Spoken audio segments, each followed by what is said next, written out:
Bonjour, dans cette vidéo, on va faire l'exemple de la loi de Kirchhoff. La loi comme vous savez, c'est la loi concernant la loi des nœuds, la loi des mailles. On a deux lois dans la loi de Kirchhoff.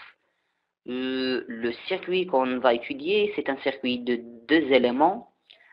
Ce circuit contenant une pile de paramètres grand E, petit r, et une résistance grand R, est sans doute le plus simple que l'on puisse trouver. Néanmoins, son étude montre l'importance de la résistance interne de la pile, qui peut être négligeable ou non par rapport aux autres résistances du circuit.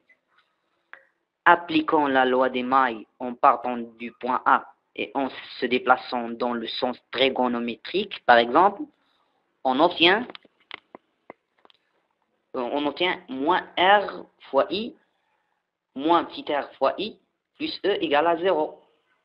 D'où on obtient I égale à E sur la somme petit r plus grand R. Cette relation montre que le courant qui circule dans ce circuit simple dépend de la résistance interne petit r de la pile, comme de la résistance extérieure grand R. Si la résistance extérieure est beaucoup plus grande que la résistance interne de la pile, on peut négliger petit r. C'est ce que nous faisons souvent dans l'analyse de circuits. Passons maintenant à notre exemple, toujours dans la loi de Kirchhoff. C'est les résistances en série.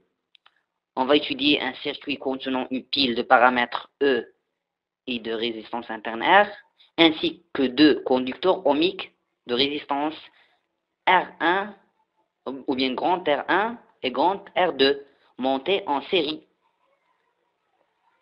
En appliquant la loi des mailles en partant du point A et en se déplaçant dans le sens trigonométrique, on obtient l'équation suivante. Moins R1 fois I, moins R2 fois I, plus E, moins petit r fois I, égale à 0. D'où, on extrait, I égale à E sur la somme R plus R1 plus R2.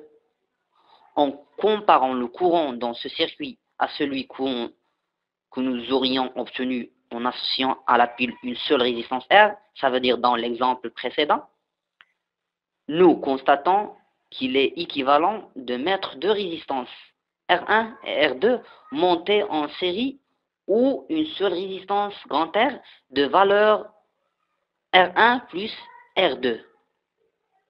Généralisons ce résultat et écrivons-le d'une manière brève, quel que soit le nombre n de résistances associées en série. Donc, on obtient R série égale à la somme de I égale à 1 jusqu'à n de RI. Si nous rencontrons ultérieurement des groupements de résistance en série, nous pourrons éventuellement gagner du temps en réduisant ce groupement à une seule résistance avant d'appliquer les lois de Kirchhoff. On voit l'utilité de cette étude pour autant que le potentiel VC ne nous intéresse pas. Donc, c'est la fin de cette vidéo. Merci.